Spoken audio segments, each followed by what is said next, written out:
मी जाहीरपणे आव्हान देतो की ह्यातला एक तरी आरोप हा मोहित कंबोज सारखा हरामखोर माणूस 100 बापाची पैदास नसेल तर सिद्ध करणार नाही।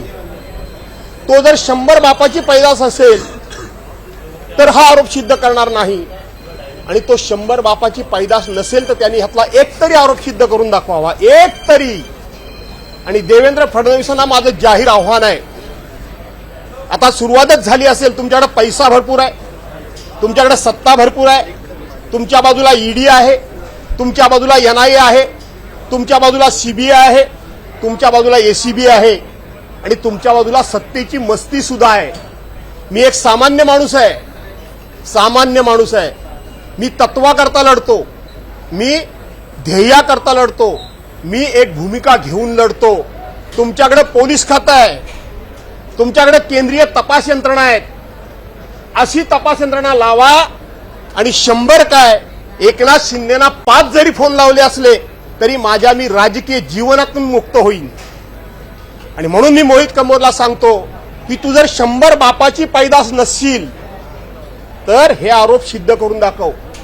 आणि त्याला बोलवता हा जो अनाजी पंथ आहे, त्या अनाजी पंथांना पण मी सांगतो की तुम्ही या महाराष्ट्राची संस्कृती संस्कार संपायला निघालात, पण माझ्यासारखे 100 भास्कर जाधव उभे राहतील।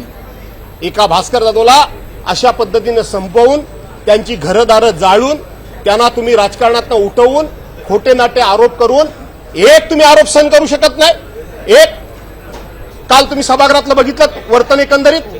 आणि म्हणून दुसरी गोष्ट स्पष्टपणे सांगून टाकतो की माझ्या आयुष्यामध्ये काही पक्ष सोडण्याची वेळ आली, काही पक्षामध्ये जाण्याची वेळ आली, त्याच्या वेदना माझ्या मनामध्ये जरूर आहेत। पण आज सांगतो मला गर्व नाही, मी सामान्य माणूस आहे, मी कोणाच्याही दरवाजामध्ये जाऊन उभा राहिलेलो नाही माझ्या राजकारणाकरता। तो एकनाथ शिंदेच्या दरवाजामध्ये काय भास्कर जाधव जाऊन उभा राहणार। आणि म्हणून पुन्हा एकदा उल्लेख या ठिकाणी करतो की मोहित कंबोज, तुला बोलवणारा अनाजी पंत आणि तू खास करून मोहित कंबोज, तू जर 100 बाबाची औलाद नसशील तर यातला एक आरोप सिद्ध करून दाखव।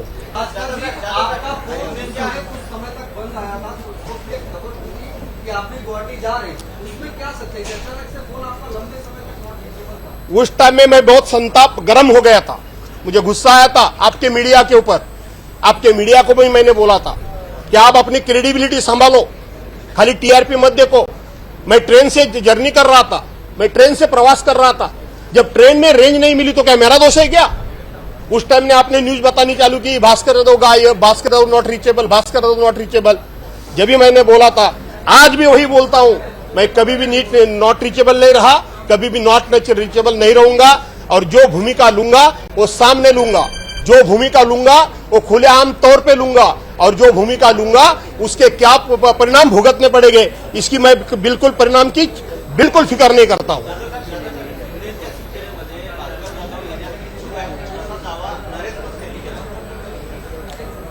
आता मला वाटतं मी मोहित कंबोजना सांगितलं तेच नरेश मस्केंना सांगू काय? त्यामुळे नरेश मस्के काय बोलले यापेक्षा आता एकत्रितपणे मी उत्तर दिलेलं आहे। भास्कर जाधवनी सांगितलं की कोणाच्याही दरवाजामध्ये मला तुमच्याबरोबर घ्या अशा प्रकारची याचना कधी केली नाही आणि याचना कधी करणार नाही। कारण राजकारण माझं हे पोट भरण्याचा धंदा नाही, राजकारण हे माझं समाजसेवेचं साधन आहे। मी माझे धंदे व्यावसायिक शेतीवाडी करून मी माझ्या पद्धतीने जीवन जगतोय, त्याच्यामध्ये मी समाधानी आहे।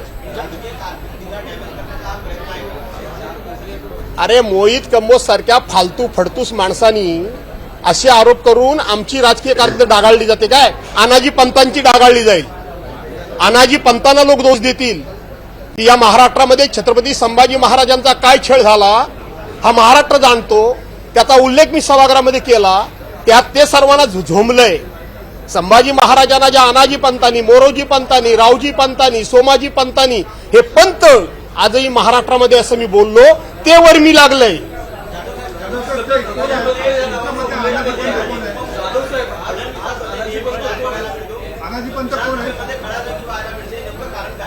असं आहे की फडणवीसांचा आणि माझा सभागृहामध्ये वाद होतो असं मी मानत नाही। आज सभागृहामध्ये नियम, कायदा, कानून, सभागृहाच्या प्रथा आणि परंपरा जाणणारे लोक किती आहेत त्यातली जी काही ठराविक लोक आहेत त्याच्यापैकी बऱ्यापैकी मला एक समजतं आणि माझ्यापेक्षा देवेंद्र फडणवीसांना समजतं आणि म्हणून जेव्हा कधी होतो त्याला मी अकॅडमिक डिस्कशन समजतो. तो व्यक्तिगत वाद मी कधी समजत नाही, मी कधी समजलो नाही. पण देवेंद्र फडणवीसांचं वागणं जे आता मला दिसतंय तर ते प्रत्येक वाद व्यक्तिगत घेतायत. एवढा अहंकार देवेंद्र फडणवीस बरा नाही हे मी सांगतो.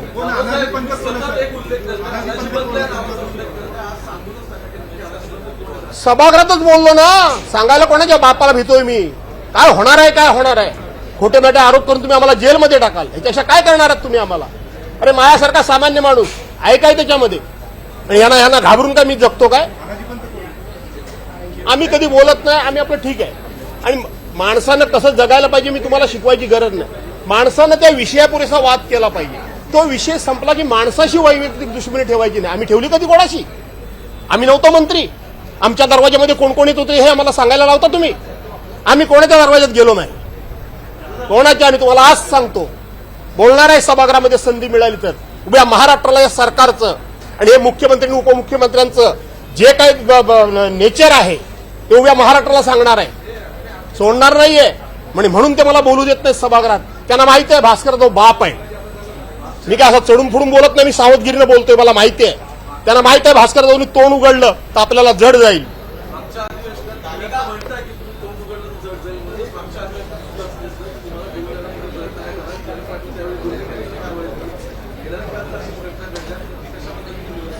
असं आहे की मागच्या वेळेला सुद्धा मला बोलू द्यायचं नाही स्ट्रॅटेजी होती आणि त्याच्यामध्ये बिचाऱ्या जयंत पाटलांना सस्पेंड व्हावं लागलं. आता सुद्धा मला जर बोलू दिलं नाही, काही विषय सभागृहातले सभागृहात बोलायचे असतात, ते तुमच्यासमोर बोलायची संधी मिळते म्हणून बोलायचे नसतात. मला जर संधी तिथे मिळाली नाही तर मात्र या वेळेला येऊन बाहेर बोलेल. माझं नेहमी सर्वांना काय सांगणं होतं, सगळ्या सहकार्यांना, आपल्याला व्यासपीठ तिथं दिलेलं आहे ना. आपण आपले जे काही शब्द असेल, आपली जी काही मतं असतील, आपल्याला जे काही वाटत असेल, आपल्याला महाराष्ट्राच्या हिताकरता जे काही करावं असं वाटत असेल ते तिथे करूया, इथे नको. पण भारतीय जनता पार्टीने गेल्या 10-15 वर्षामध्ये तिथेही वाटेल ते बोलायचं, इथेही वाटेल ते बोलायचं आणि खोटं नाटक महाराष्ट्रासमोर न्यायचं. भास्कर जाधववर असा एकही आरोप नाही. त्यामुळं त्यांनी माझा कितीही आवाज दाबायचा बंद करायचा प्रयत्न केला तरी मी आज सांगतो, माझ्याकडे नैतिकतेचं अधिष्ठान आहे, माझ्याकडे नीतिमत्ता आहे.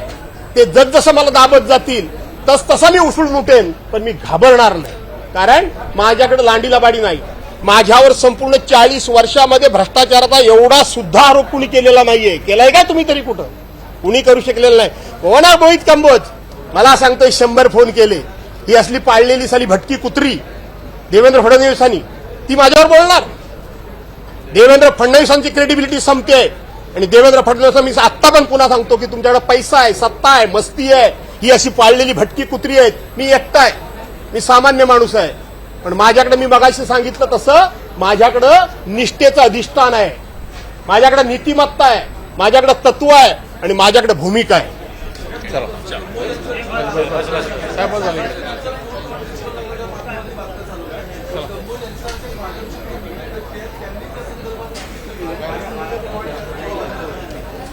मला वाटतं आता मी 100 बापाचं बोललो तेवढं भरपुरेच आहे.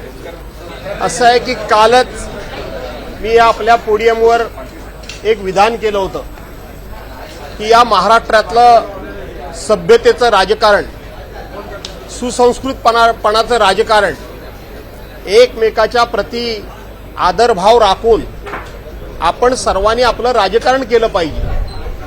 व्यक्तिगत कोणाच्या मुलाबाळांबद्दल, व्यक्तिगत कोणाच्या चारित्र्याबद्दल, वैयक्तिक कोणाच्या कुटुंबाबद्दल कुणीही बोलता कामा नये.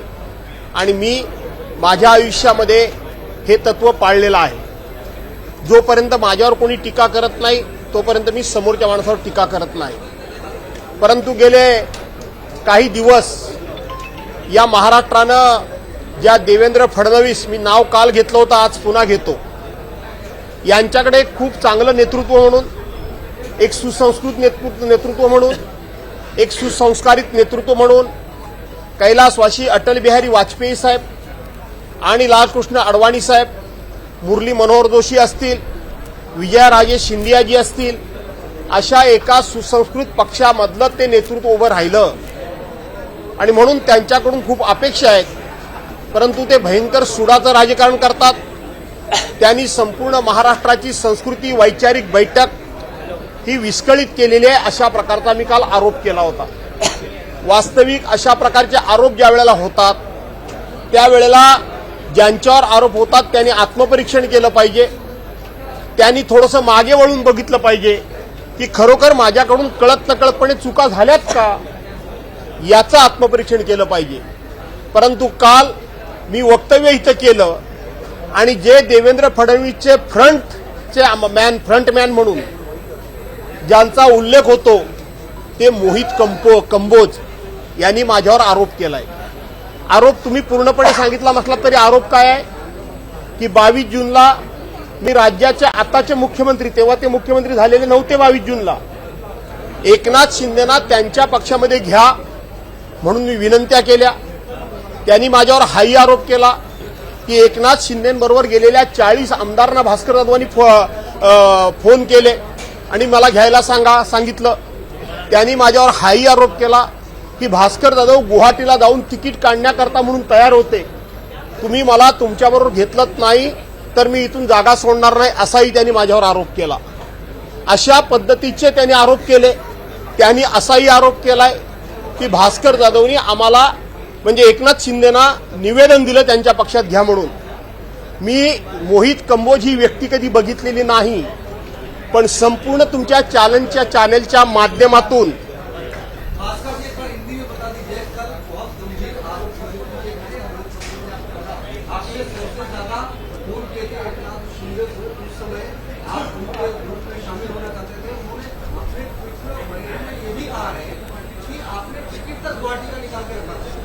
ऐसा है कि मोहित कंबोज को न मैं कभी जानता, न कभी मैंने उसको देखा है, न कभी मैं उसको मिला हूं. ये मोहित कंबोज के पीछे हमारे महाराष्ट्र का एक अनाजी पंथ है, वो उसको ये सब करने के लिए लगाता है. कौन है मोहित कंबोज?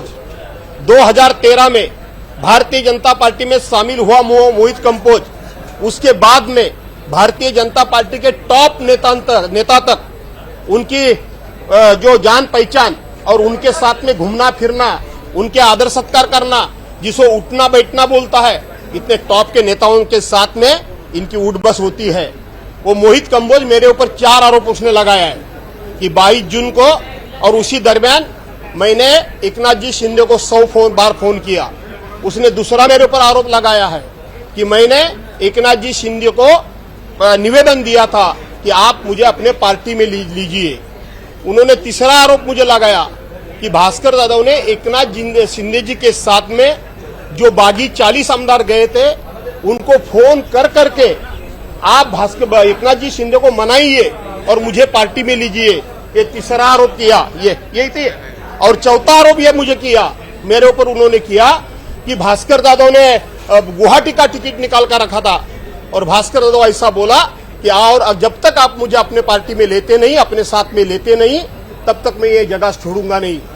मैं मोहित कंबोज को आपके माध्यम से जाहिर आह्वान करता हूं, और अगर तू 100 बाप की औलाद नहीं हो तो इसमें का एक भी आरोप आप सिद्ध करके बताइए. ये चारों में से एक भी आरोप आप सिद्ध करके बताइए. और मैं महाराष्ट्र राज्य के deputy CM mister Devendra Fadnavis को आह्वान देता हूं, कल उनके बारे में 2-3 शब्द, उनके बारे में 2-3 अपेक्षा मैंने आपके चैनल के सामने जताया तो उन्होंने ये नाटक चालू किया, अरे तुम्हारे पास पुलिस डिपार्टमेंट है, तुम्हारे पास सेंट्रल गवर्नमेंट की ये इन्वेस्टिंग एजेंसी है, आप जांच करिए. 100 तो छोड़ो, एकनाथ शिंदे को उसी महीने में 5 मरतबा जब मेरे फोन हुए होंगे तो मैं सार्वजनिक रूप से इस्तीफा दे दूंगा और खुले आप पे अपने घर पे जाके खेती करूंगा. बैठूंगा नहीं ऐसे जीवन में. मेरा जीवन, मैं एक कॉमन मैन हूं, सामान्य आदमी हूं, एक छोटे घराने का आदमी हूं, लेकिन मैंने अपने सिद्धांतों से, अपने भूमिका से, और जो मैं भूमिका लेता हूं वो भूमिका से मैं कभी हटा नहीं, उससे मैंने प्रताड़ना किया नहीं. जरूर मेरे बारे में मुझे कुछ पार्टी छोड़ने का नौबत आई थी. पार्टी छोड़ के मैंने हिम्मत जताई है, अरे तुम नहीं जता सकते हो. मैंने शिवसेना छोड़ी, एमएलए पद का इस्तीफा दिया. मैंने राष्ट्रवादी कांग्रेस पक्ष पार्टी छोड़ी, एमएलए पद का इस्तीफा दिया, सभी पद का इस्तीफा दिया। उसके बारे में जो मुझे दुख है वो मेरे मन में है, कभी तो बाहर आ जाएगा। लेकिन मैंने ऐसी हरामखोरी नहीं की कि दूसरे पार्टी का एमएलए पद रख के मैं दूसरी पार्टी में गया, तीसरी पार्टी में गया। मैंने ऐसा कभी किया नहीं, मैं ऐसा कभी करूंगा नहीं। मैं जीऊंगा तो अपने बलबूते पे जीऊंगा, मैं जीऊंगा तो तत्वनिष्ठा से जीऊंगा। भूमिका क्या है वो छोड़ो, तत्व है अलग बात होती है। लेकिन आज देवेंद्र फडणवीस जिस तरह से महाराष्ट्र में मैंने सूड ले लिया, सूड बुद्धि का राजकारण कर रहे हैं। अटल बिहारी वाजपेयी साहब की ये पार्टी, लाल कृष्ण आडवाणी जी की पार्टी, ये मुरली मनोहर जोशी जी की पार्टी, ये विजय राजे के सिंधिया जी की पार्टी। इस पार्टी में ऐसे लोग जो एक दूसरे पे रिवेंज लेते हैं, उससे महाराष्ट्र में अलर्ट रहना चाहिए। और इनको जो सत्ता का मस्ती आया है, इस मस्ती से इनको जगह पे लाना चाहिए, ये मैं महाराष्ट्र को आह्वान करता हूं। एबीपी माझा, उघडा डोळे बघा नीट।